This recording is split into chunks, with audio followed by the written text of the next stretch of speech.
Stop chasing people who left. Start building yourself into someone they can't forget. Every minute you spend wondering what went wrong is a minute stolen from becoming the man who makes that question irrelevant. Every thought you waste on their absence is energy that could forge your presence into something magnetic, undeniable, unforgettable. You want them to regret leaving? Then stop living like someone they were right to abandon. Stop being the man they could walk away from. Become the man they couldn't. The battlefield of becoming. Here's the brutal truth. People leave because you gave them permission. Not with your words, with your weakness, with your desperation, with your willingness to shrink yourself to fit their comfort.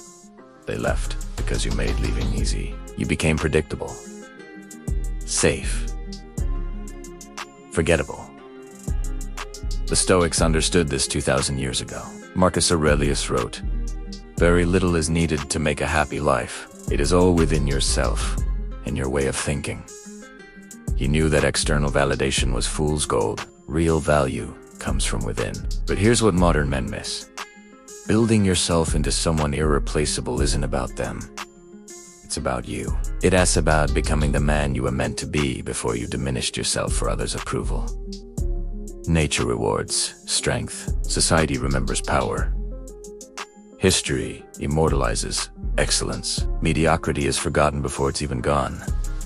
You have a choice. Remain forgettable, or forge yourself into legend. The Stoic transformation. The ancient Stoics faced exile, imprisonment, death threats, and betrayal. They didn't waste time lamenting their losses. They used their pain as raw material for greatness. Epictetus was enslaved, then freed, then became one of history's greatest teachers. Seneca was banished, then returned to advise emperors. Marcus Aurelius faced plague, war, and family betrayal, then wrote meditations that still guide men 20 centuries later. They didn't become great despite their losses. They became great because of how they responded to their losses. Your loss, whatever. It wasn't your ending.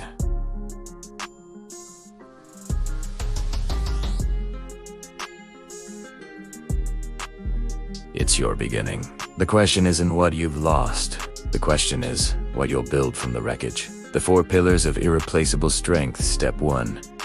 Master the art of self-sovereignty. You lost yourself in trying to keep them. Now, find yourself in letting them go. Self-sovereignty means your happiness, your worth, your direction in life belongs to you alone. No external person, circumstance, or outcome determines your value. The moment you needed their approval to feel worthy was the moment you became unworthy of their respect. Start here.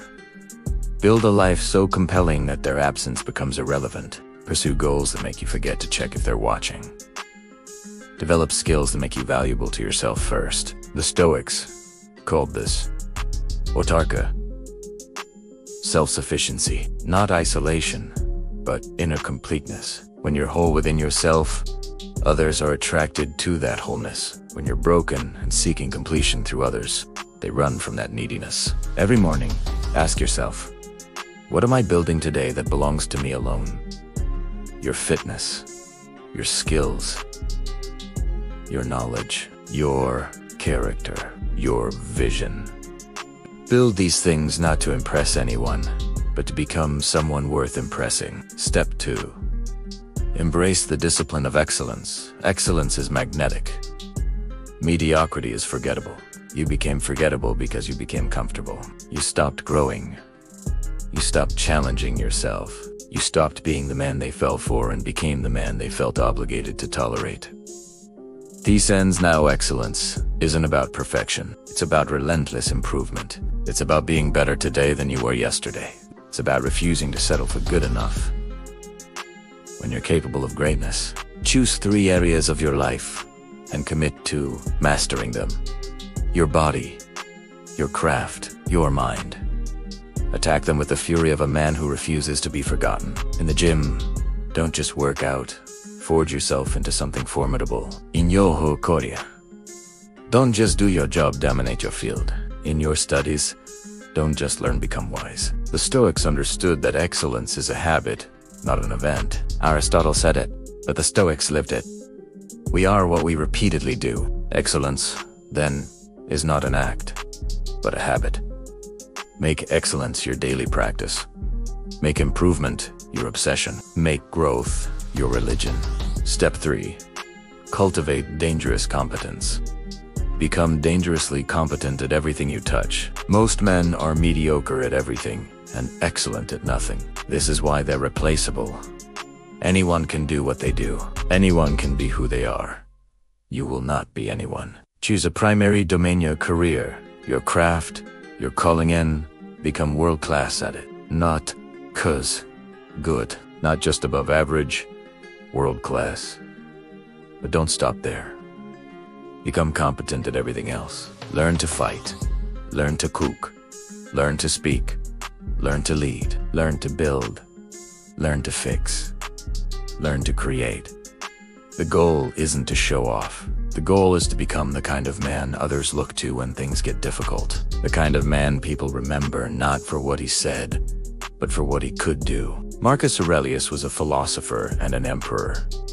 Seneca was a playwright and a businessman. The Stoics weren't one-dimensional. They were Renaissance men before the Renaissance existed. Dangerous competence means you're valuable in any situation. You're not just someone as boyfriend do.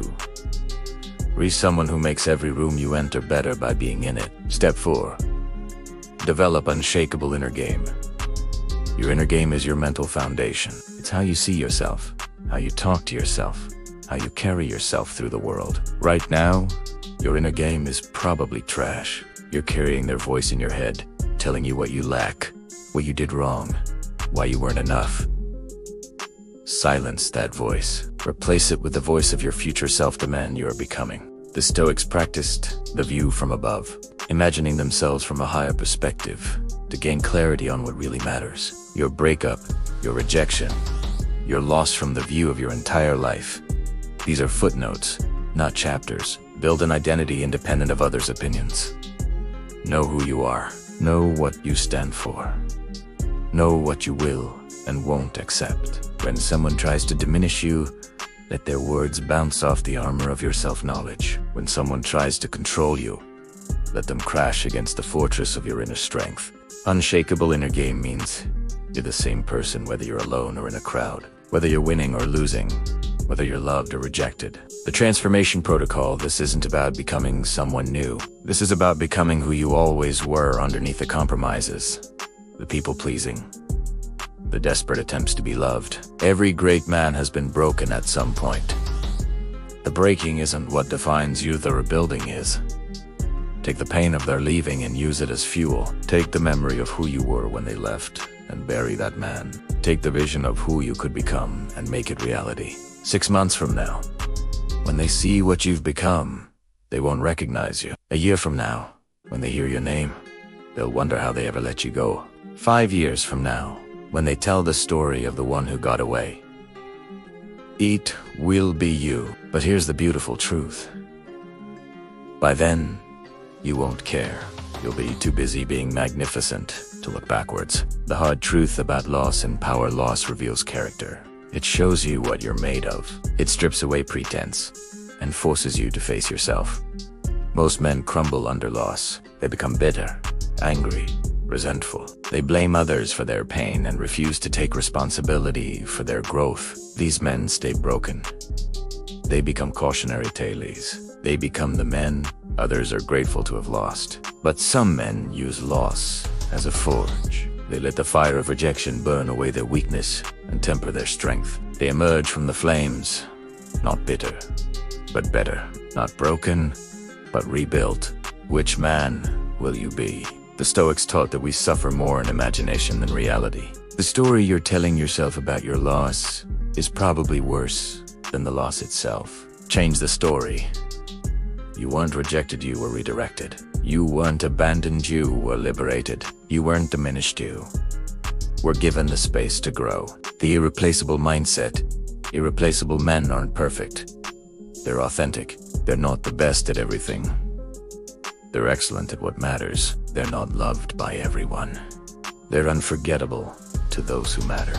Build yourself into a man of substance, depth, character, purpose. When people meet you, they should sense that you're different. Not because you're trying to be different, but because you've done the work to become who you actually are. When people lose you, they should feel the absence, not because you were needy or dramatic, but because you brought something valuable that can't be replaced. Stop mourning the man they left. Start building the man they'll never forget. Your pain is temporary. Your potential is permanent. Your loss is their loss, but only if you make yourself worthy of that loss. The Stoics knew that the best revenge is living well. The best response to rejection is becoming irreplaceable. The best answer to being left is becoming someone others fight to keep. You have two choices. Stay broken and prove they were right to leave, or rebuild yourself and prove they made the biggest mistake of their life. But here's the secret. Do it for you, not for them. Build yourself into the man you respect, not just the man others regret losing. Excellence is its own reward. Strength is its own victory. Character is its own legacy. Hit like if you're ready to rebuild. Subscribe if you're ready to become irreplaceable. Then get off this video and get to work. Your transformation starts now. Your legend starts today. The man you read becoming Wowan have time to miss the people who could unsee his worth.